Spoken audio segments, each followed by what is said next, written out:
अस्सलाम वालेकुम, welcome back to my channel. आज मैं आपके साथ चिकन बर्गर की ऐसी रेसिपी शेयर कर रही हूँ जो अगर आप एक दफ़ा ट्राई कर लेंगे तो आप बाज़ार से बर्गर लाना भूल जाएंगे। चिकन बर्गर बनाने के लिए सबसे पहले मैंने मायोनीज़ ली है। कोल्स्लो तैयार करेंगे। मायोनीज़ लिया 1/4 कप और क्रीम भी 1/4 कप ली है। इक्वल क्वांटिटी में दोनों चीज़ें ले ली हैं और इसमें 2 टेबलस्पून मैंने पिसी हुई चीनी के शामिल कर दिए हैं। इसको अच्छे से मिक्स कर लेंगे।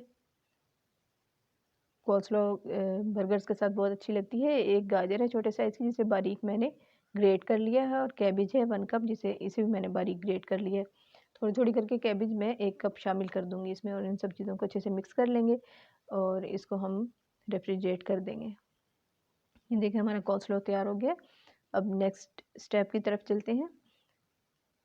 इसके लिए मैंने 3 टेबलस्पून ऑयल लिया है। पैन को अच्छे से हम ऑयल से ग्रीस कर लेंगे और प्याज चॉप्ड एक छोटे साइज़ की शामिल कर दी है। प्याज को हल्का सा सौते कर लेंगे, कलर वगैरह नहीं देना हमने। 1 मिनट के लिए हमने प्याज को सौते कर लिया।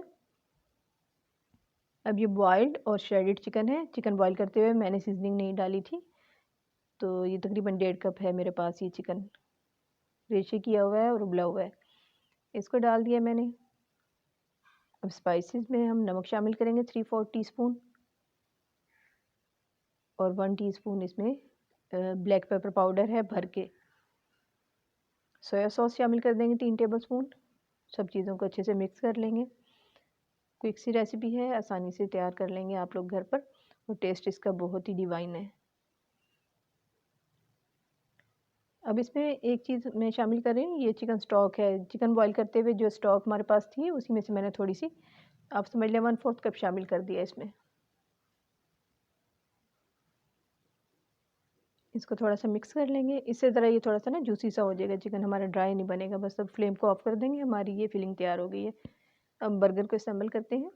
बर्गर मैंने ले लिया है, इसको मैंने टोस्ट नहीं किया। अब इसके ऊपर मायोनीज़ लगा देंगे दोनों स्लाइसेस पर, और मायोनीज़ को स्प्रेड कर देंगे।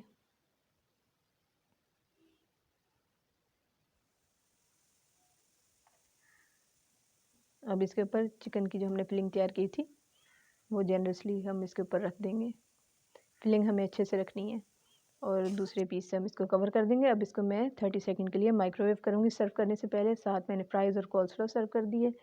ये देखें जी, देखने में जितना अच्छा लग रहा है उससे ज़्यादा ये टेस्टी है बर्गर। आप बनाएंगे तो आपके घर वालों के लिए ज़रूर ये एक ट्रीट होगी। अगर रेसिपी आपको अच्छी लगे तो लाइक और शेयर भी ज़रूर करें, और चैनल को सब्सक्राइब करना ना भूलिएगा।